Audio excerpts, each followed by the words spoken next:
In the 14th year of the reign of Pharaoh Amenhotep III, on the night of the festival of Opet, when the Nile ran high and the air hung thick with incense and heat, a young woman named Neferu stood in the inner sanctum of the temple of Karnak, wearing nothing but gold bands around her wrists and ankles, and a transparent linen so fine it revealed every curve of her 15-year-old body. Her hands trembled as the high priest approached, his face painted with kohl and ochre, his body anointed with oils that caught the flickering lamplight. Behind her, 3 older priestesses chanted in voices that seemed to come from somewhere deeper than their throats, words in the old language that Neferu had been taught, but did not fully understand. The high priest stopped before her, close enough that she could smell the myrrh on his breath and the lotus oil in his hair. He spoke, his voice carrying through the chamber that no common person would ever see, decorated with images that would shock anyone not initiated into the mysteries. You are Hathor tonight. You are the goddess of love, of desire, of the divine pleasure that creates all life. What happens in this chamber is not sin. It is the most sacred act in all of Egypt. Through you, the goddess herself will ensure the fertility of the Nile, the strength of Pharaoh, the continuation of Ma'at. Do you understand? Neferu nodded, though her throat was too dry to speak. She had been preparing for this night since her 12th birthday, when her parents, minor nobles desperate to advance their status, had offered her to the temple. 3 years of training, of learning to move like water, to paint her face like a goddess, to understand the herbs that opened the mind and loosened the body. 3 years of watching older priestesses disappear into the inner chambers during festivals and emerge hours later, their eyes distant, their movements slow, saying nothing about what they had experienced, but receiving afterward gifts of gold and land and protection. The high priest reached forward and touched her face, tracing the line of her jaw with fingers that smelled of cinnamon and something else she couldn't identify. "The goddess enters you now," he whispered.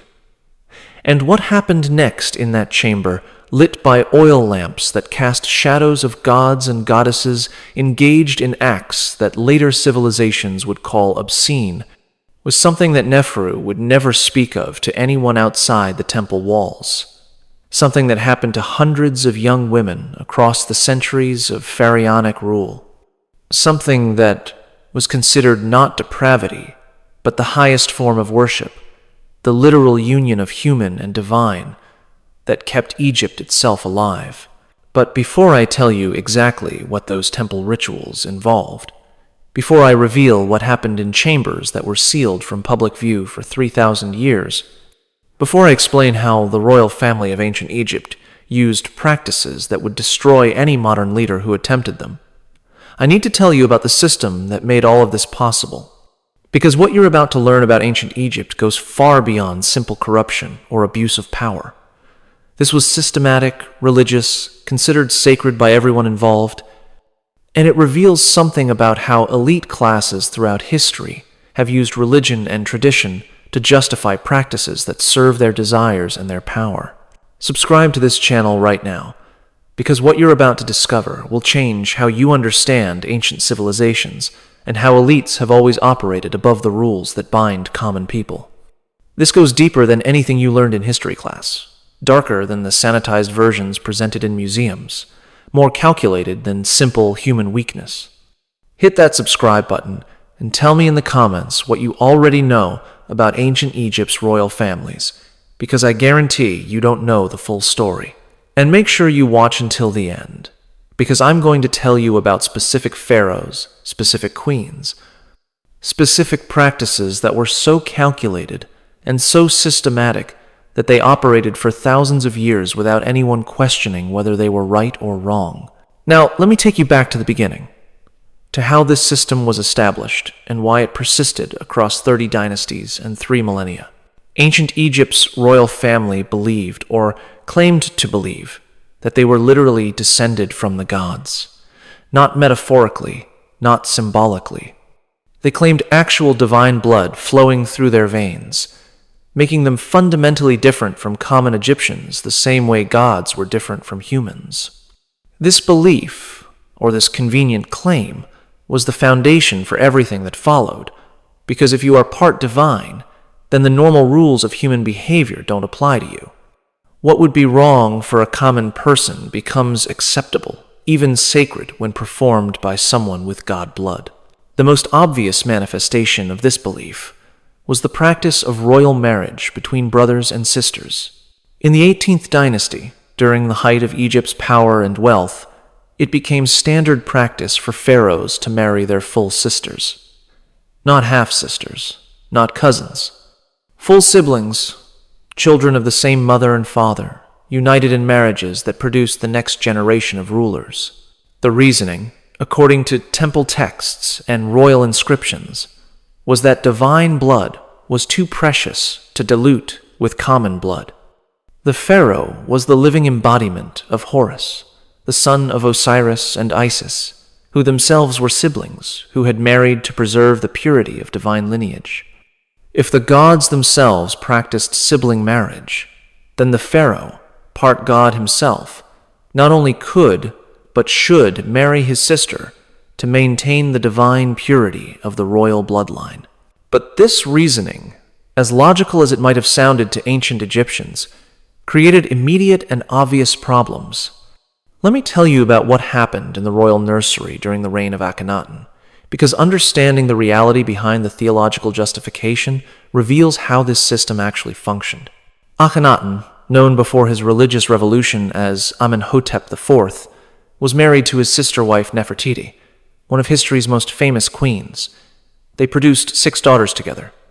No sons, despite years of trying, which created a succession crisis because Egypt needed male heirs to continue the divine kingship. The solution that Akhenaten apparently chose, based on fragmentary evidence that Egyptologists have debated for decades, was to marry his own daughters when they reached puberty, hoping they would produce male heirs who could claim descent from both sides of the divine bloodline. The eldest daughter was named Meritaten. She was perhaps 13 or 14 when she became her father's wife, moving from the nursery where she had played with dolls to the royal bedchamber where she was expected to produce the next pharaoh. Whether she had any choice in this arrangement, whether she understood what was happening to her, whether anyone in the court questioned the practice, none of these questions appear in the surviving records, because the practice was considered normal, even necessary, for preserving the divine blood. But Meritaten did not produce a male heir. Neither did her sisters, who were similarly married to their father or to other close relatives, as they reached the age considered suitable for childbearing. The 18th dynasty was eventually succeeded by the 19th, not through clear divine descent, but through military commanders who seized power and then manufactured claims of divine legitimacy after the fact. The physical consequences of generation after generation of sibling marriage were evident in the royal mummies that archaeologists have examined. Tutankhamun, the boy king whose tomb was discovered intact in the 20th century, showed clear signs of genetic disorders resulting from inbreeding, a clubfoot, a cleft palate, and health problems that contributed to his death at approximately 19 years old. His parents were full siblings. His wife was his half-sister. The divine blood that was supposed to make him superior to common Egyptians had instead made him physically weak and ultimately unable to produce healthy heirs despite multiple attempts. But the practice continued despite these obvious problems, because admitting that sibling marriage was harmful would have meant admitting that the theological foundation of pharaonic power was false. If the pharaoh wasn't actually divine, then he was just a man, and his right to absolute power became questionable. So the practice was maintained, justified, celebrated in temple inscriptions and artistic depictions, and anyone who suggested it might be problematic was challenging not just a marriage practice, but the entire structure of Egyptian civilization. Now, you might think sibling marriage was the extent of the royal family's departure from normal morality, but I need to tell you about what happened during certain religious festivals, because the practices I've described so far were at least publicly acknowledged.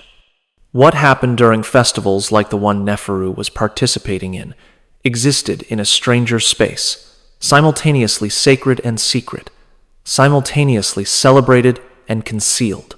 The Festival of Opet occurred annually during the Nile's flood season, lasting for weeks, involving elaborate processions and public celebrations.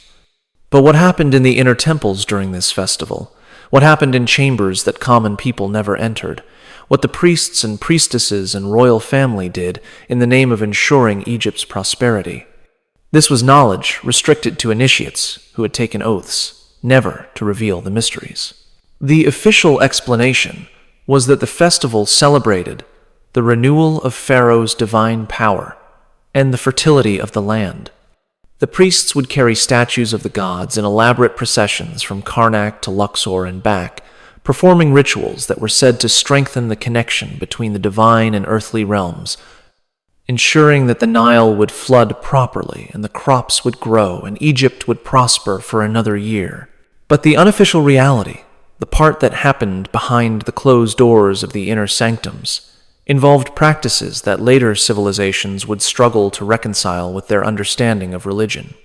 Because in ancient Egypt, the line between worship and physical pleasure was not just blurred, it didn't really exist at all. The divine act of creation, which had brought the universe itself into existence, was understood as an intimate act.